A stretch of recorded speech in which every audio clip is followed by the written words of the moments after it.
Hello guys, मैं हूं मयंक और एक बार पुनः आप सभी का स्वागत करता हूं अपने चैनल प्रोफेसर डायरी पर।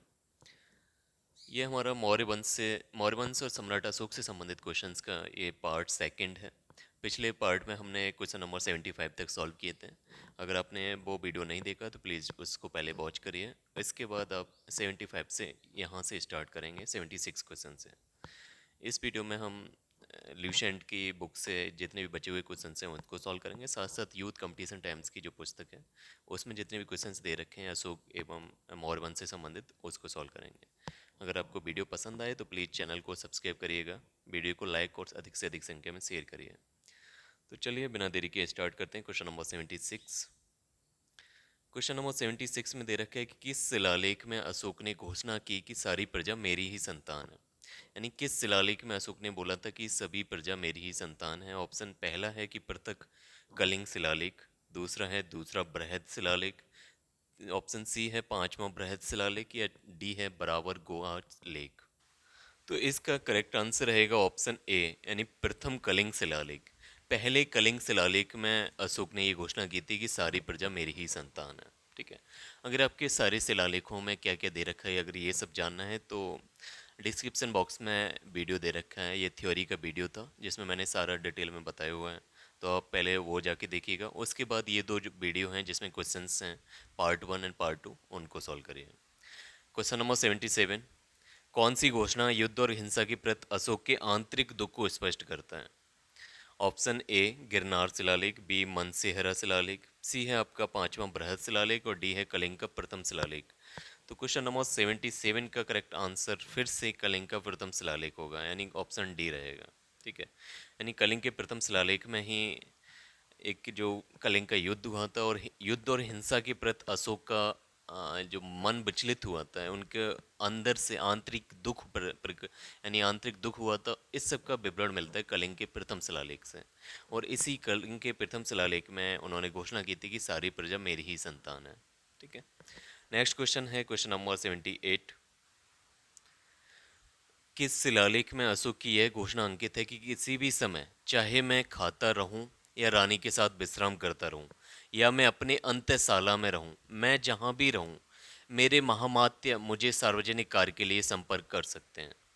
ये किस शिलालेख में अशोक ने लिखवाया है? तो ये ए दे रखा है कि दूसरे शिलालेख में, बी है चौथे शिलालेख में, सी है पांचवें शिलालेख में, छठा है छठवें शिलालेख में। तो क्वेश्चन नंबर 78 का करेक्ट आंसर रहेगा ऑप्शन डी, यानी छठे शिलालेख में अशोक ने यह अंकित कराया है कि मैं चाहे किसी भी समय, यानी सम्राट अशोक चाहे किसी भी समय कहीं पर भी हों, उनके जो महामात्य हैं वो उनसे सार्वजनिक कार्य के लिए संपर्क साध सकते हैं। ठीक है। तो ये छठे शिलालेख में दे रखा है। नेक्स्ट है क्वेश्चन नंबर 79।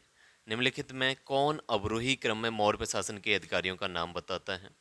ऑप्शन ए प्रादेशिक राजुक युक्तक, बी है राजुक युक्तक प्रादेशिक, सी है प्रादेशिक युक्तक राजुक, डी है युक्तक प्रादेशिक या राजुक। यहाँ पर हमें अवरोही क्रम में इनको लगाना है। ठीक है। तो इसका जो करेक्ट आंसर रहेगा वो रहेगा ऑप्शन ए, यानी प्रादेशिक सबसे पहले होगा, उसके नीचे होंगे राजुक, और राजुक से नीचे कार्यभार संभालने वाले होंगे युक्तक। ठीक है। प्रादेशिक, राजुक और युक्तक, ये अवरोही क्रम रहेगा मौर्य प्रशासन के अधिकारियों का। ठीक है। नेक्स्ट है क्वेश्चन नंबर 80। बिस्टी है, यानी बिस्टी क्या होता है? ऑप्शन ए वैवाहिक अनुष्ठान, बी बेगारी, सी प्रांत या डी जिला। तो बिस्टी किससे कहा जाता है? तो क्वेश्चन नंबर 80 का करेक्ट आंसर रहेगा ऑप्शन बी, यानी बेगारी। ठीक है। यानी किसी का बेगारी करना अर्थात बिना अर्थ कमाए किसी का कार्य करना, उसको हम बेगारी कहते हैं, और इसका मौर्य प्रशासन में इसका नाम बिस्टी था। ठीक है। नेक्स्ट है क्वेश्चन नंबर 81। मौर्य काल में सीता से क्या तात्पर्य है? ऑप्शन ए एक देवी, एक धार्मिक संप्रदाय, राज की भूमि से प्राप्त आय, या डी ऊसर भूमि। तो क्वेश्चन नंबर 81 का करेक्ट आंसर रहेगा ऑप्शन सी, यानी राज की भूमि से प्राप्त आय को मौर्य काल में सीता कहा जाता था। ठीक है। यानी सीता का अर्थ होता था राज की भूमि से प्राप्त आय। नेक्स्ट है क्वेश्चन नंबर 82। निम्नलिखित में मौर्य कला का सबसे अच्छा नमूना कौन है? ऑप्शन ए स्तंभ, बी स्तूप, सी गुफा निर्माण, डी है चैत्य। तो मौर्य कला का सबसे अच्छा नमूना क्या रहा है?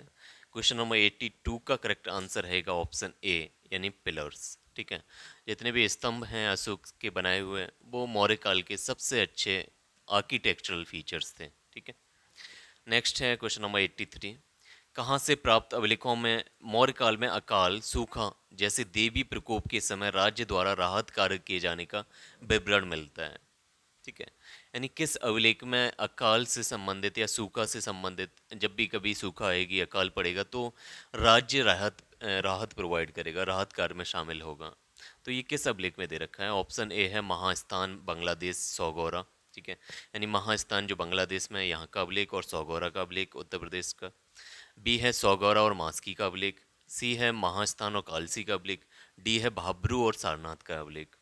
तो क्वेश्चन नंबर 83 का करेक्ट आंसर है ऑप्शन ए, यानी महास्थान जो बांग्लादेश में है और सौगौरा उत्तर प्रदेश में। यहाँ के दो अभिलेखों से यह हमें प्राप्त होता है कि जब भी कभी आपदा या बाढ़, सूखा या कोई भी देवी प्रकोप होगा तो शासन राहत कार्य में जुट जाएगा। ठीक है, नेक्स्ट है क्वेश्चन नंबर 84। अशोक ने श्रीलंका में बौद्ध धर्म का प्रचार हेतु किसे भेजा था? ऑप्शन ए महेंद्र, अपने पुत्र महेंद्र। बी संघमित्रा जो इनकी पुत्री थी। सी ए और बी दोनों, यानी महेंद्र और संघमित्रा दोनों। या डी महारक्षित। ठीक है, तो क्वेश्चन नंबर 84 का करेक्ट आंसर रहेगा ऑप्शन सी, यानी महेंद्र और संघमित्रा दोनों को ही उन्होंने बौद्ध धर्म का प्रचार करने के लिए श्रीलंका भेजा था। Question number 85। अशोक की मनसेहरा जो पाकिस्तान में है, एवं सहबाजगढ़ी ये भी पाकिस्तान में है, यहाँ से प्राप्त बृहद शिलालेखों में किस लिपि का प्रयोग किया गया है? यानी मनसेहरा जो पाकिस्तान और सहबाजगढ़ी जो भी ये भी पाकिस्तान है, यहाँ के अभिलेखों में किस लिपि का प्रयोग किया गया है? ऑप्शन ए खरोष्टी लिपि का, बी संस्कृत का, सी तमिल का, या डी यूनानी का।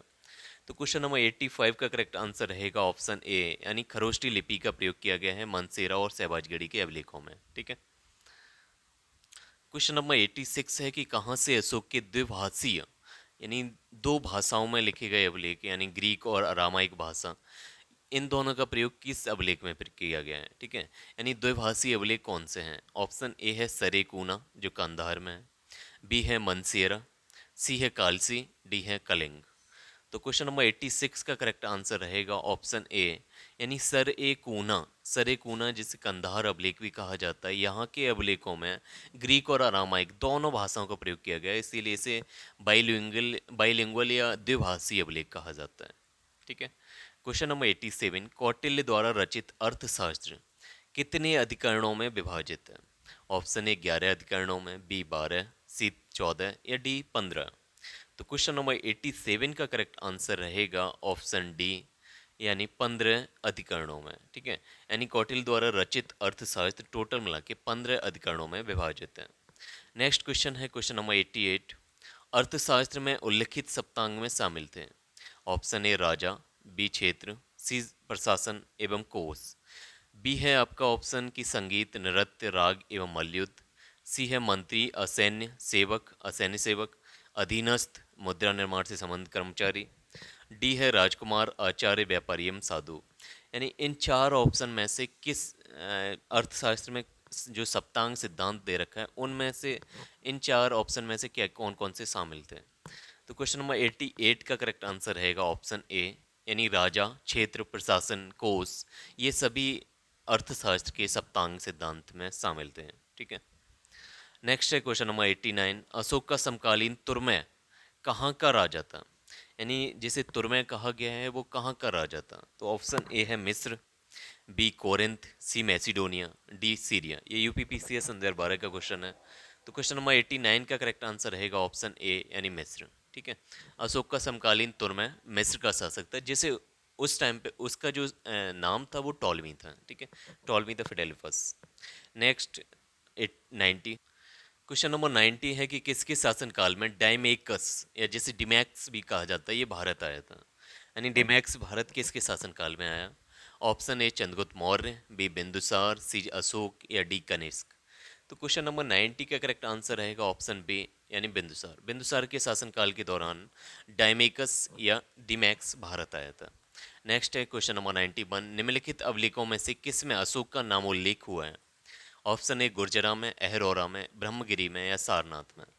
तो क्वेश्चन नंबर 91 का करेक्ट आंसर रहेगा ऑप्शन ए, यानी गुर्जरा के अभिलेख में अशोक का नाम उल्लेख किया गया है। ठीक है, यानी अशोक का नाम दे रखा है गुर्जरा के अभिलेख में। नेक्स्ट है क्वेश्चन नंबर 92, किस बौद्ध मूल ग्रंथ में मौर्य सम्राट अशोक का विवरण शामिल है? ऑप्शन ए विनय पिटक, बी है आपका सुत पिटक, सी है अब्दम पिटक, डी महावंश। ये CDS सन 2018 के क्वेश्चन है। तो क्वेश्चन नंबर 92 का करेक्ट आंसर रहेगा ऑप्शन डी, यानी महावंश। ठीक है, यानी महावंश में सम्राट अशोक का विवरण देखने को मिलता है।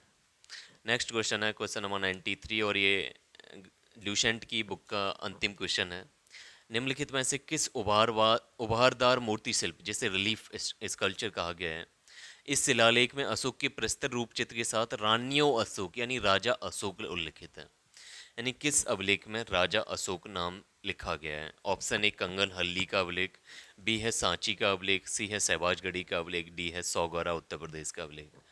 तो क्वेश्चन नंबर 93 का करेक्ट आंसर रहेगा ऑप्शन ए, यानी कंगन हल्ली का अभिलेख। ठीक है, कंगन हल्ली के अभिलेख में रानियों अशोक उल्लिखित किया गया है। ठीक है, तो ये आपका ल्यूसेंट के सभी क्वेश्चंस हुए। नेक्स्ट चलते हैं हम यूथ कंपटीशन टाइम्स की पुस्तक से संबंधित सभी क्वेश्चंस की तरफ। तो यहाँ हम यूथ कंपटीशन टाइम्स से मैं जितने भी क्वेश्चंस पूछे गए हैं उन सबको देखेंगे। तो क्वेश्चन नंबर 30 है, और ये यूपी पैट में आया हुआ क्वेश्चन है। ये सन 2021 में आया हुआ क्वेश्चन है कि मौर्यकालीन भारत के विवरण वाली इंडिका के लेखक कौन थे? यानी इंडिका के लेखक कौन है? Option A Megasthenes, B Fa Hien, C Hiuen Tsang, या इनमें से कोई नहीं। तो इसका आप करेक्ट आंसर बता सकते हैं। इसका करेक्ट आंसर है ऑप्शन ए मेगास्थनीज। ठीक है, मेगास्थनीज इंडिका पुस्तक के लेखक थे। मेगास्थनीज ये 304 से सन 299 ईसा पूर्व में चंद्रगुप्त मौर्य के दरबार में उपस्थित थे। ठीक है, यानी एक ग्रीक एम्बेसडर थे, यूनानी राजदूत थे जो चंद्रगुप्त मौर्य के दरबार में आए थे। ठीक है, और इनकी रचना क्या थी? इंडिका।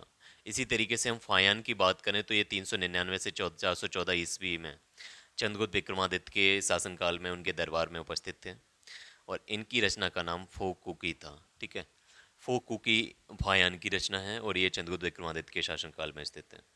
जबकि ह्वेनसांग 630 से 643 ईस्वी तक हर्षवर्धन के दरबार में रहे, और इनकी रचना थी सीयू की। ठीक है, सीयू की ह्वेनसांग की रचना है, फोकू की फायान की, तथा इंडिका मेगास्थनीज की।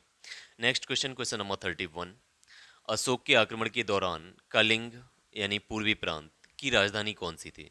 Option A Takshashila, B Pataliputra, C Ujjaini, D Tosali.